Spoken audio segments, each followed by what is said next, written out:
And today and yesterday were two of the most challenging days in my career, both personally and professionally. There's a deep amount of respect for Lovie, both as a person, as a coach. We had a great relationship, and he was a great person to work with on a day-to-day basis. I really appreciate, and we appreciate, everyone here, the hard work, dedication, optimistic attitude that he brought every day to this organization. We came in together 2 years ago with a shared vision of winning, asking fans not to be patient, to win quickly, and we've all shared in the blame of that not happening.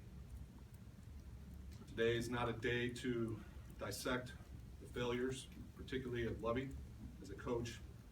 It's to talk about the future, to talk about the next head coach of this football team, who the Glazer family has empowered me to lead the charge and find, to bring us back to winning football here in Tampa.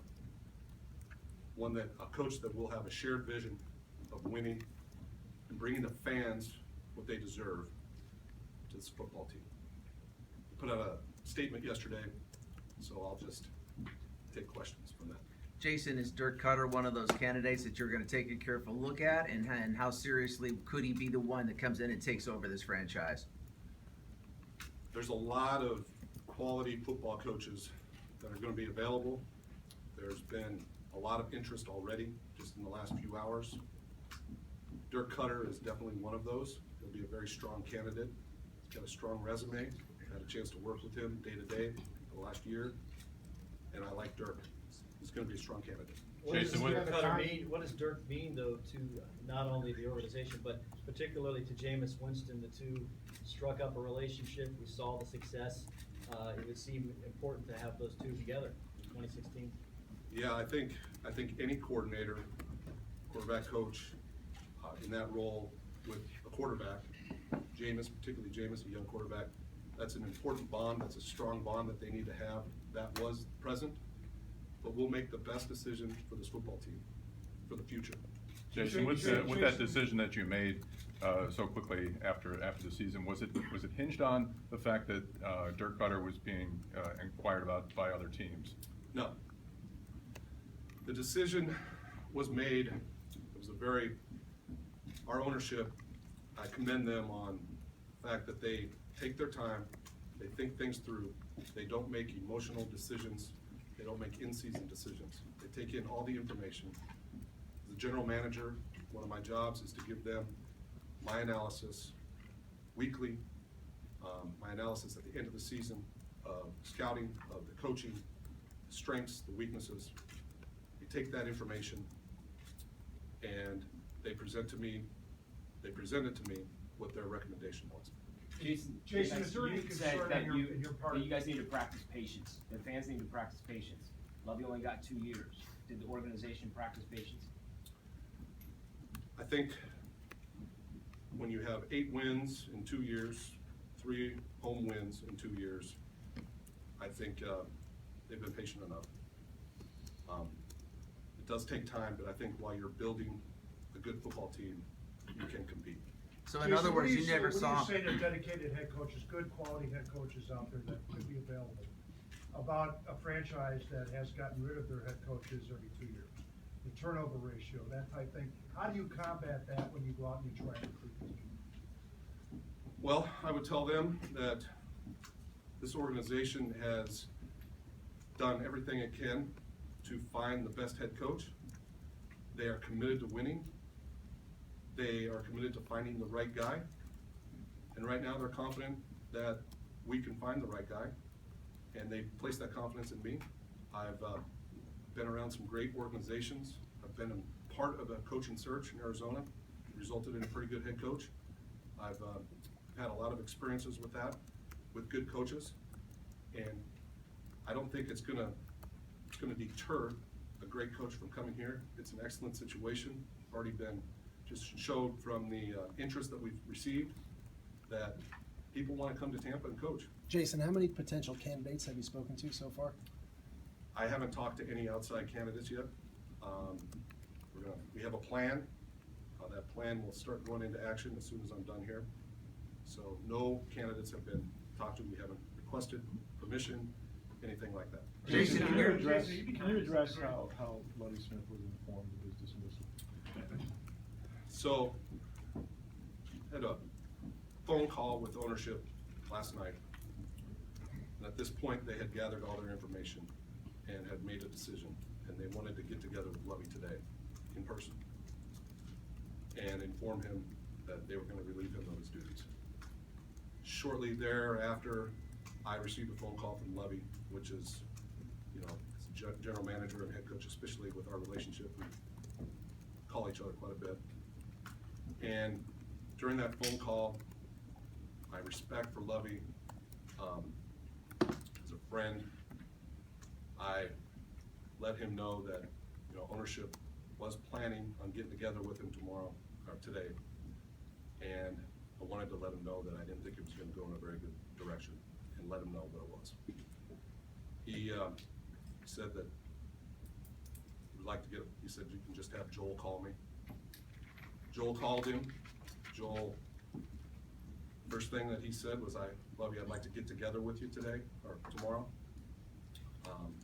Lovie asked, you know, or told him I understand what it's about. He said, well, let's just don't talk about that. Let's get together and talk about it. And Lovie gracefully declined the meeting. Very polite, only way Lovie can do it. Said, I would just rather do it this way. So this was after several attempts for ownership, Joel in particular, to fly here, meet with him. But Lovie then came last night and cleaned out his office. Where is ownership right now? I mean, why aren't they here? Well, they've empowered me to be right now, the face of the football operations, to run the football operations, to lead the charge for the next head coach.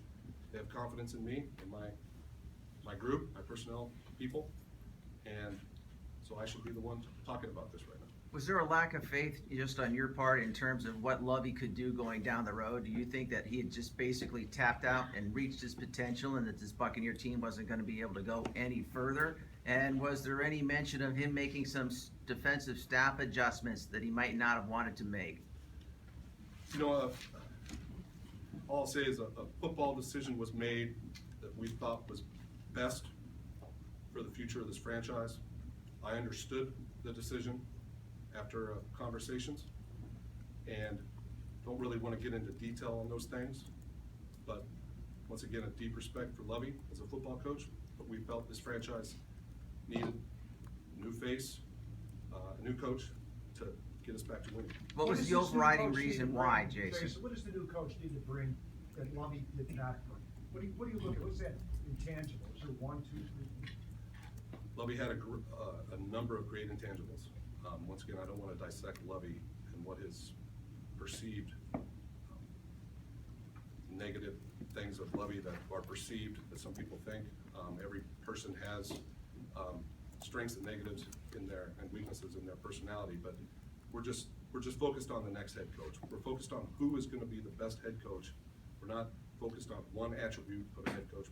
We're focused on bringing winning back to Tampa Bay. There's Jason, 7 have you had the openings in opportunity the to speak to the NFL, players? Jason, 7 coaching openings. Are you on a strict timetable to be pretty quick, or are you gonna take your time with this?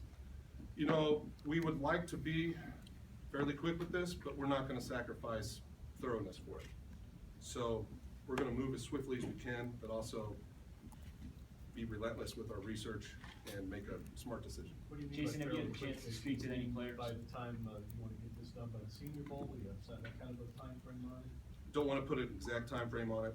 You know, ideally, that would be great, but don't wanna put an exact time frame on it. I just spoke to a longtime season ticket holder at a bar, random guy, said, I got tired of waiting, I had to give up my tickets. What do you say to fans like that? Can you get fans like that back with all this going on? I'll be happy to shake his hand when he comes back to purchase his season tickets, when he sees the winning football that's gonna come back. Do you understand why he did that? Lavonte Now, David do you want a coach who's experience in the NFL, someone who's had experience as a head football coach, be it in college or the NFL? Or are you willing to go the coordinator route and bring in someone who hasn't done it? We're gonna look at several different candidates from several different backgrounds and make the decision based on our feel for them, what we think they can bring. There's no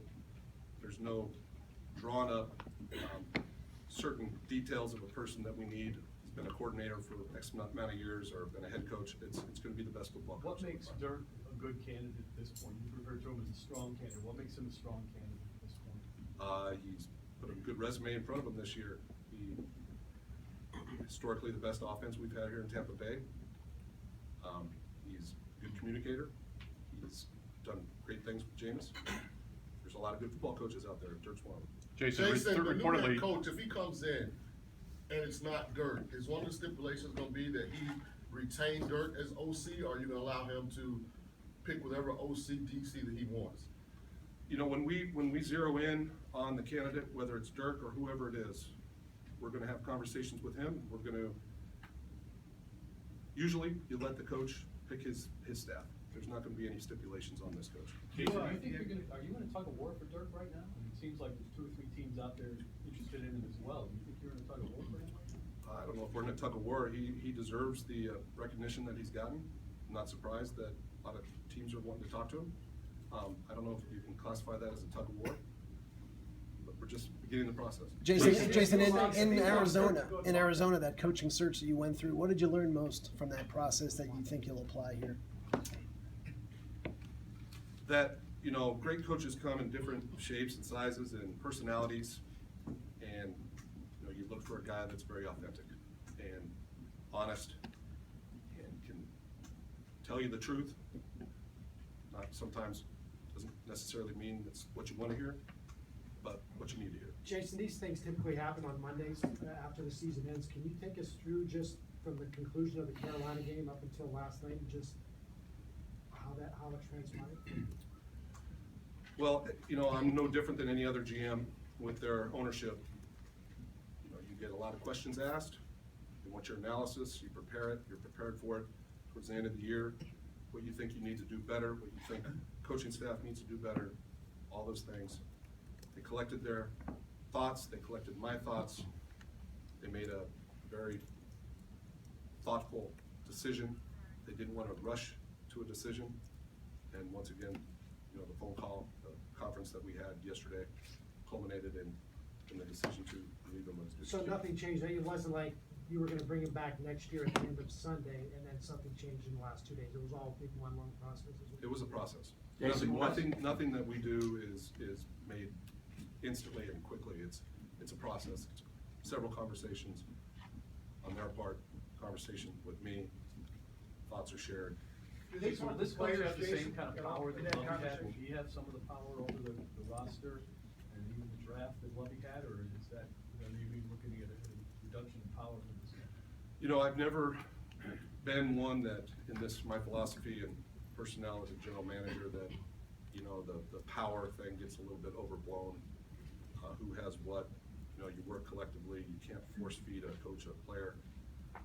I do have the power of 53, but that doesn't stop us from going after a certain coach.